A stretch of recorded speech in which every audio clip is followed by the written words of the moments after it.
Je salue tous nos amis internautes. Nous parlerons de la grâce divine en 4 questions. Je vous propose bien sûr de parfaire cette série de réflexions autour de la question de la grâce providentielle, la sola gratia, seule la grâce.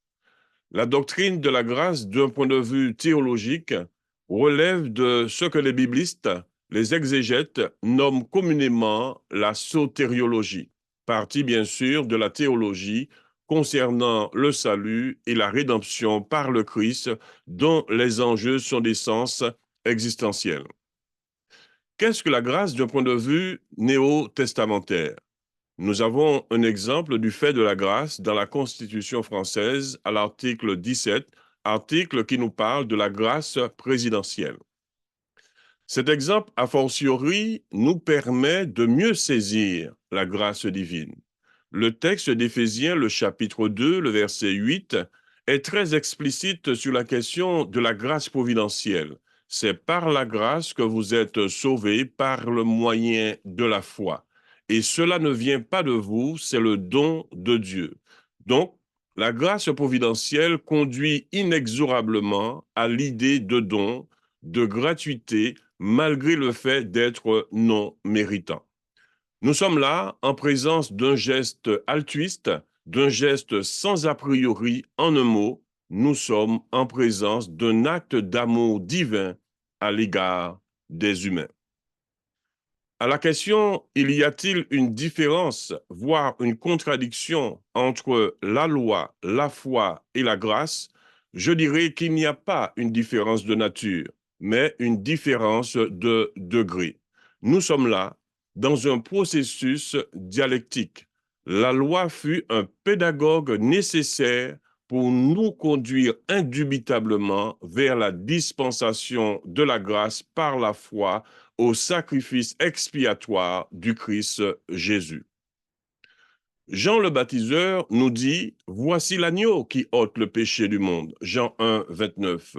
Romains, le chapitre 12, le verset 14, nous parle du second Adam, selon la formule paulinienne. C'est pourquoi, par un seul homme, le péché est entré dans le monde, et par le péché, la mort, et qu'ainsi la mort s'est étendue sur tous les hommes parce que tous ont péché.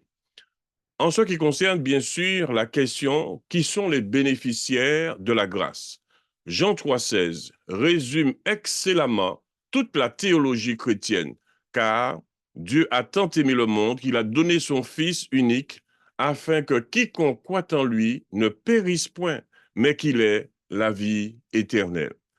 Concernant la question de la différence entre la grâce et la prédestination, qui demeure certes une question épineuse, mais combien pertinente et d'une actualité brûlante.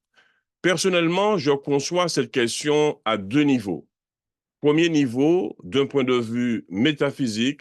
Deuxième niveau, d'un point de vue anthropologique.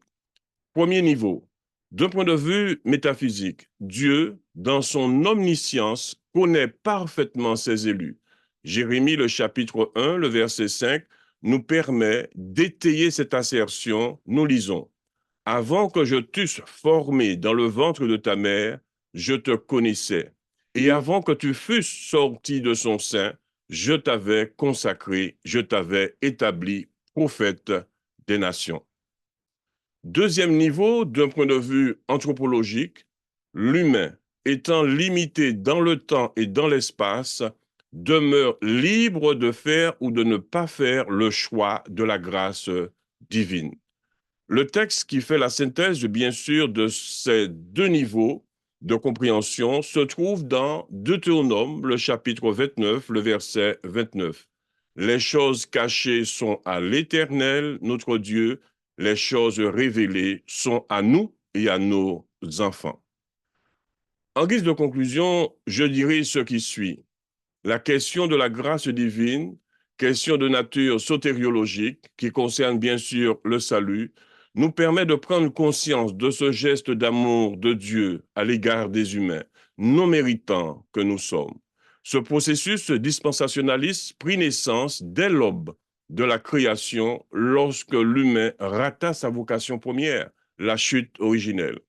Ce long processus vétéotestamentaire puis intertestamentaire atteignit son apogée dans l'acte salvifique du Christ Jésus à la croix dans cette parole joranique. Jean 19, 30.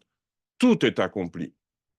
Hébreux, le chapitre 9, le verset 12, nous dit: Jésus est entré une fois pour toutes dans le lieu très saint, non avec le sang des boucs et des veaux, mais avec son propre sang, ayant obtenu une rédemption éternelle. En un mot, tout est grâce. Je vous remercie et je vous dis à bientôt pour une nouvelle vidéo. Merci à vous.